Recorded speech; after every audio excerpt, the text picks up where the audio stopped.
Over a year ago, I began making videos for this channel, and since then my setup, the equipment I use, and how I use it has changed quite a bit.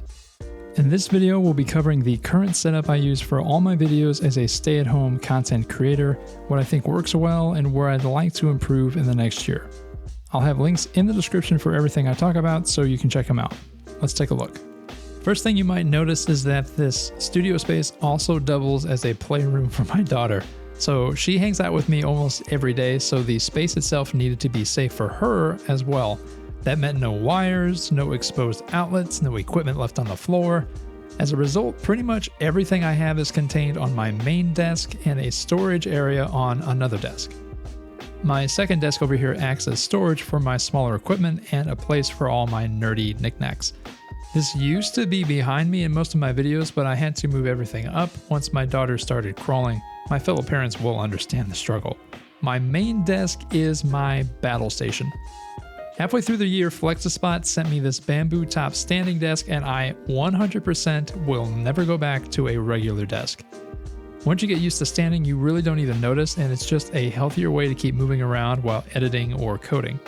It has some presets I can use, and the bamboo top is smooth, easy to clean, and it handles everything that I need to attach to it, which is pretty much everything. The chair is pretty new and actually comes from the sponsor of this video, eWin Racing. 90% of the time I tend to stand, but there are days where sitting is just necessary. So far, I really like what they sent me. It's from the Champion series, which ranges from around $300 to $420. Top to bottom, it comes with a really nice magnetic memory foam head pillow. The material of the chair itself feels really good. I went with this soft weave fabric because I was really tired of the fake leather chairs. So far it breathes really well, it's decently soft, overall very comfortable.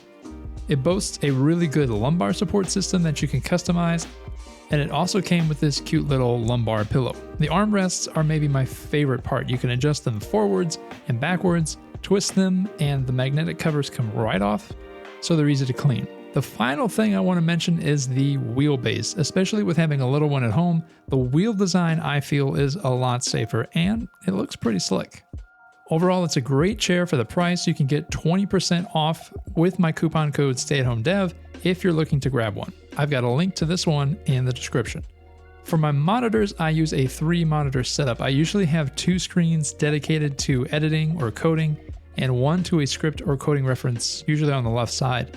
The 2 outside monitors are 27-inch HPs, and the middle screen is a 32-inch Acer. All 3 are mounted with a monitor arm stand attached to the back of the desk. I can get pretty decent movement with the outside monitors, but the middle is more stationary than I'd like. Ultimately, I'd like to get a 4K monitor so my screencasts can be sharper, but these get the job done. Lighting. Super important. I use 2 Elgato key light minis on either side of my monitors. These actually help a lot when working at night. I like to have them on really low just to give a little bit of a backlight. They're also wireless, so I can move them as needed. I usually move one for my A-roll shots as a backlight. I can also adjust them via an app on my phone when recording, which is nice. I got these used from Micro Center, which is a great store if you're lucky enough to live near one. I also use a ring light for my key light, sometimes with a pillowcase or similar to soften the light. This light is pretty portable too, so I can use it for more interesting B-roll shots. I also have a couple of color LED lights that I use to get some small color accents. These are literally the ones you get from Home Depot and not very powerful. A true film LED light would be nice in the future. I have 2 M-Audio monitors for sound that are honestly so old I don't remember where I got them. It does help to have decent full-range speakers when checking audio levels and mixing voiceovers. I usually run sound through headphones via my Focusrite audio interface. This little interface gets it done since I only use one mic at a time, but I'd probably upgrade to more inputs and a better preamp. My mics may be the most important piece of equipment I have. I'm talking through the MV7X by Shure, sort of the step down from the Shure SM7B that a lot of YouTubers use. I love the MV7X though. It's cheaper, but still has really solid sound. Even in a very untreated room like this one, I do have to turn the gain up quite a bit on my Focusrite, but you get really clear sound from it. Occasionally I use this Audio-Technica AT897 shotgun mic. It has a good sound but low volume, and ultimately the room is just too echoey to use it too often. For all of my A-roll and B-roll, I use the Panasonic Lumix G7 mirrorless camera. I got this on sale at Best Buy and it's been great.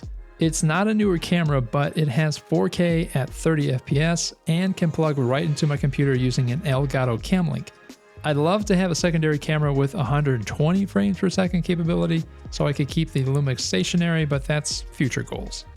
It's mounted using an Elgato multi-mount. It's solid, but to be honest, it does have some play in it, which I'm not super happy about, but it does work. My desktop is actually tucked in this closet with some airflow to bring in cool air and push out the warm. It's running a Ryzen 5 3600 CPU, which could definitely use an upgrade, and a 3070 RTX. Otherwise, on my desk, I use the mid-size Stream Deck a lot, especially when I edit. I've set up custom keys for my editing shortcuts, and that alone has been well worth the cost. It also lets me adjust and control my lighting and control OBS when I record. My keyboard and mouse, okay, they just suck. They are literally from Walmart. I'm sorry, don't buy these. They work, but just don't. Logitech, Corsair, if you're watching, hook a brother up. The mouse mat behind it is actually from my brother-in-law. It depicts the Battle of Hoth, which is awesome. This is a Huion drawing tablet that I use for image editing and diagrams occasionally. It works well enough, though having one with a screen always seemed like it'd be really helpful when modeling. If you're looking to get into making videos, I would recommend any of this equipment except for probably the keyboard and the mouse. Most of it is very budget level because I'm on a budget.